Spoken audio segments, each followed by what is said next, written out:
नमस्ते दोस्तों, मेरा नाम कामिनी है। उम्र 28 साल।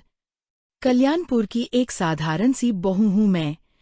लेकिन लोग कहते हैं मेरे इस सौम्य स्वभाव, इन घने लंबे बालों और मेरी इस सुगठित काया में कुछ ऐसा जादू है जो सीधे दिल तक छू जाता है और सामने वाले के अंदर तक एक अनजानी सी सिहरन जगा देता है। मेरी शादी को कुछ साल हो चुके हैं, पर इस चढ़ती जवानी और भरे पूरे बदन की कसी हुई कशिश ने इस पुश्तैनी हवेली के शांत माहौल को हमेशा के लिए एक अजीब सी कशमकश में डाल दिया है। मेरा यह रसीला और मांसल शरीर, मेरी पतली कमर, और जब मेरा पल्लू कंधे से बार बार सरकता है तो देखने वाले की सांसें वहीं थम जाती हैं। कल्याणपुर का मौसम यूं तो हमेशा सामान्य रहता था, पर क्वार की एक ऐसी शर्ती रात और हल्की गुलाबी ठंड आई जिसने हमारी हवेली की अंदरूनी कोठरी के भीतर सस्पेंस और एक अनजानी तड़प का ऐसा खेल शुरू किया जिसकी कल्पना किसी ने नहीं की थी। आज मैं आपको अपनी जिंदगी की वही सबसे गहरी, अनकही और रोंगटे खड़े कर देने वाली दास्तान सुनाने जा रही हूँ, जिसे सुनकर आप भी अपनी सांसें थामने पर मजबूर हो जाएंगे। मेरा बदन किसी ढली हुई मूरत जैसा है जिसे इस गठीली जवानी ने और भी ज्यादा मांसल और निखरा हुआ बना दिया हो। 28 साल की इस उम्र में मेरा अंग पूरी तरह से भरा पूरा, गोलमटोल और कसी हुई काया वाला हो चुका है। मेरी कमर इतनी लचकदार है कि जब मैं काम करने के लिए थोड़ा सा भी आगे झुकती हूँ तो मेरी सूती साड़ी के नीचे की गहरी नाभि साफ अपनी मौजूदगी दर्ज कराती है। मेरी सौम्य रंगत और घने लंबे बाल जब रात के मध्यम धुंधलके में चमकते हैं तो देखने वाले का दिल पूरी तरह बेकाबू होने लगता है। उस रात क्वार की गुलाबी ठंड के बावजूद बीमारी की गर्माहट के मारे मैंने एक गहरे सिंदूरी रंग की बेहद कसी हुई चोली पहन रखी थी, जो मेरी तनी हुई छाती और उभरे हुए अंगों को बड़ी मुश्किल से छुपा पा रही थी। बुखार की तपन के मारे मेरे लंबे काले बाल पूरी तरह खुले थे और मेरी गोरी पीठ पर पसीने की नमी के साथ बलखा रहे थे। वहीं दूसरी तरफ थे मेरे देवर विवेक। वे अभी हाल ही में शहर से वकालत की तरह अपनी वेटरनरी डॉक्टर की पढ़ाई पूरी करके लौटे थे। स्वभाव से बेहद गंभीर और सुगठित मिजाज के युवा थे। 22 साल की उम्र में उनका शरीर कसरती, लंबा और बेहद गठीला था। उनका सीना इतना मजबूत और चौड़ा था कि कोई भी औरत उनकी बाहों में खुद को पूरी तरह महफूज या फिर पूरी तरह मदहोश महसूस करे।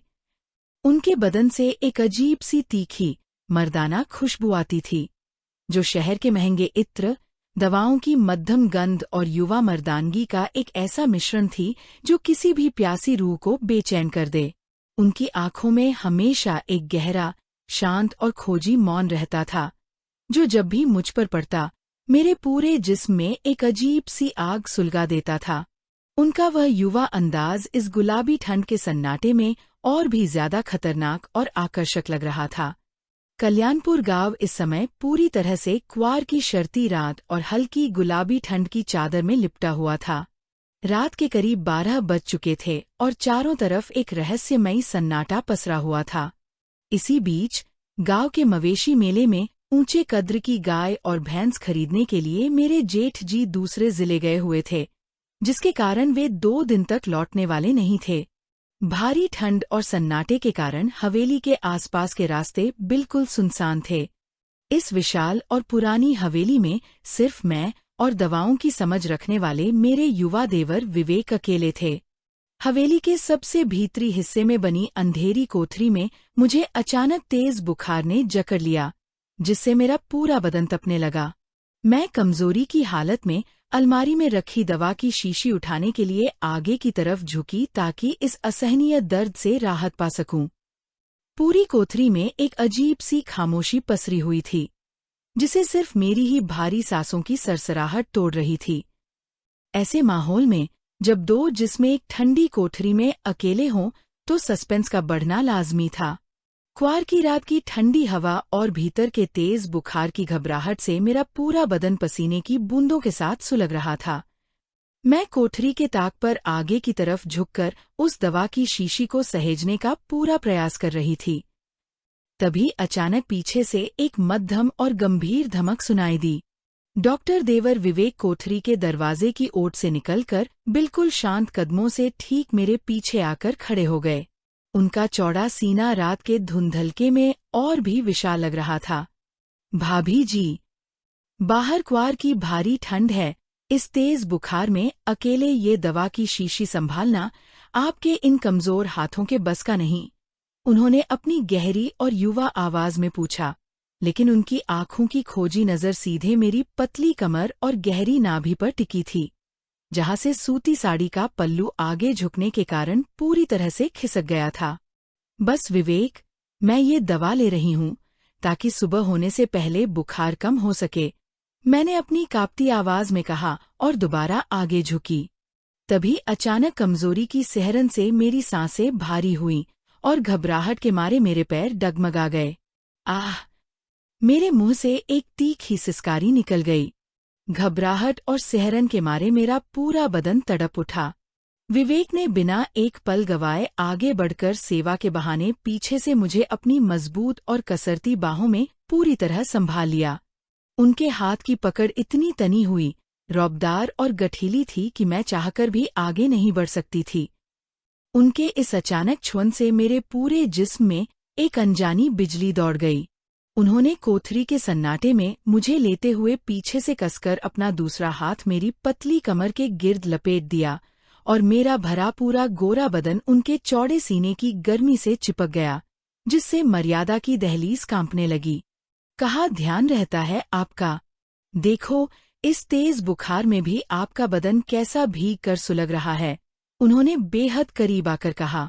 उनकी सांसों की गर्म तपिश सीधे मेरे चेहरे और सुराहीदार गर्दन पर पड़ रही थी। उनके कसरती हाथ का वह खुरदरा एहसास मेरी नाजुक और भीगी त्वचा पर इस कदर रगड़ खा रहा था कि मेरी आंखें मदहोश होने लगी। मेरा पल्लू पूरी तरह फर्श पर गिर चुका था और मेरी तनी हुई काया उनके चौड़े सीने की गर्मी से पिघल रही थी। मैं अंदर से पूरी तरह बेकाबू और बेचैन होने लगी थी, पर शर्म और लोकलाज के मारे कुछ बोल नहीं पा रही थी। विवेक, छोड़ो, यह कोठरी बहुत सुनसान है, तुम इस रात का बढ़ता हुआ दबाव और मेरा ये रूप संभाल नहीं पाओगे। मैंने हांफते हुए अपने बदन को थोड़ा पीछे खींचने की कोशिश की, जहां उनकी उंगलियों का दबाव मेरी कमर पर बढ़ता जा रहा था। विवेक ने मुस्कुराते हुए मेरी कलाई को और कस लिया, उनकी आंखों में एक अलग ही सस्पेंस और मौन था। भाभी जी, जो बीमारी जितनी गहरी और रसीली होती है, उसे इस बंद कमरे के सन्नाटे में चुपचाप ठीक करने का मजा उतना ही ज्यादा आता है। तुम अभी नादान हो, तुम्हें नहीं पता कि इस डॉक्टरी की पढ़ाई में जब तक अंदरूनी गर्मी बाहर न आए, तब तक इस बेचैन मन को चैन नहीं मिलता। पर विवेक, बाहर चाहे जितना भी सन्नाटा हो, हवेली की मर्यादा की छाव को छोड़ना ठीक नहीं। सुबह होते ही गांव वाले मवेशियों की जांच के लिए आते ही होंगे, कोई देख लेगा तो अनर्थ हो जाएगा, मैंने अपनी भीगी पलकों को झुकाते हुए कहा, जबकि मेरा मांसल बदन उनके चौड़े सीने की गर्मी से सुलग रहा था। जब इस हवेली के डॉक्टर का पहरा गहरा हो भाभी, तो इस खिंचाव का जोर बढ़ना लाजमी है। इस सन्नाटे में जब तक सही नब्ज पर सही पैमाना और जोर न लगाया जाए, तब तक यह बेचैनी शांत नहीं होती। बस आपको इस खिंचाव में पूरी तरह ढलना आना चाहिए, उन्होंने मेरी कमर को थोड़ा और अपनी तरफ खींचते हुए कहा, जिससे मेरी कसी हुई चोली उनके ठीक सामने आकर और भी तन गई। कोठरी का वह मध्यम अंधेरा और दीवारों की शीतलता अब हम दोनों की बढ़ती बेचैनी की गवाह बन रहे थे। युवा डॉक्टर साहब का वह मांसल और कसरती हाथ अब धीरे धीरे मेरी पीठ के निचले हिस्से तक पहुंच चुका था, जहां सूती साड़ी का कपड़ा मेरी गोरी त्वचा से पूरी तरह चिपक गया था। इस मदहोश रात के मौसम में भी मेरे बदन से बुखार और पसीने की छोटी छोटी बूंदें मिलकर मेरी गहरी नाभि में जाकर समा रही थीं। मेरी गोरी और सुगठित काया इस समय डर और तड़प के एक अनोखे मिश्रण से सुलग रही थी। जब उन्होंने अपनी उंगलियों से मेरी भीगी हुई पीठ को धीरे से सहलाया, तो मेरे मुंह से एक दबी हुई आह निकल गई। मैं बुरी तरह कांपने लगी। उनका वह मर्दाना और रोबीला अंदाज मुझे अंदर तक झकझोर रहा था।